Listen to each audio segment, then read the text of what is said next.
Mukhang hindi talaga laging rainbows and butterflies ang buhay ng isang celeb. Sa kabila ng glamour at prestige, laging may kasamang matinding scrutiny, at mukhang si Miss Universe 2015 Pia Wurtzbach ang latest na nasa sentro ng intriga. Matapos dumalo sa Fendi Show sa Milan Fashion Week, na-interview si Pia ng isang sikat na fashion magazine. Pero imbes na ma-impress, maraming netizens ang hindi natuwa sa ilan sa kanyang mga sagot. Hanash kung hanash ang mga komento online, at ayon sa iba, parang hindi raw natural ang flow ng pagsasalita ni Pia, tila trying hard, at halatang hindi umano sigurado sa mga sinasabi niya. May nagsabi pang mas may sense pa raw ang mga comments kaysa sa mismong interview. Kaloka, di ba? Narito ang ilan sa mga matitinding reaksyon ng netizens. Entertainment. Pia binakbakan dahil sa interview.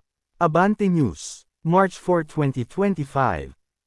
Advertisement. Naku, mukhang hindi talaga laging rainbows and butterflies ang buhay ng isang celeb.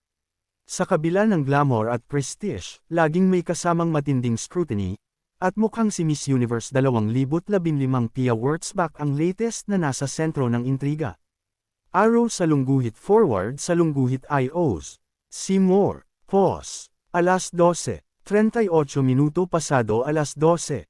Unmute. Matapos dumalo sa Fendi Show sa Milan Fashion Week, na-interview si Pia ng isang sikat na fashion magazine. Pero imbes na ma-impress, maraming netizens ang hindi natuwa sa ilan sa kanyang mga sagot.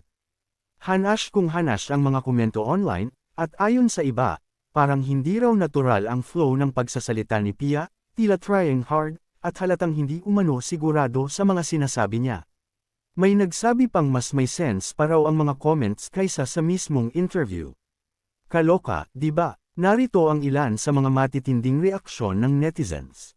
Acting cool but the flow is so off, flimsy, and sounded so unnatural and trying hard. She's okay to model though perhaps for now focus on that and don't give much of interview yet. And because of this, mag-trending na naman si ating and highest media impact value na naman because of this. Comments here have more sense than what she was saying. Pero syempre, hindi rin naman lahat ay nega. May ilan ding nagtanggol kay Pia, sinasabing baka naman caught off guard lang siya, at normal lang namang hindi palaging on point sa interviews, lalo na kung biglaan. At the end of the day, importante pa rin na she's making waves internationally at daladala ang Pinoy pride sa isa sa mga biggest fashion event sa mundo. Ganyan talaga sa mundo ng showbiz, minsan on point, minsan off guard, pero tuloy lang ang laban at pag-abante.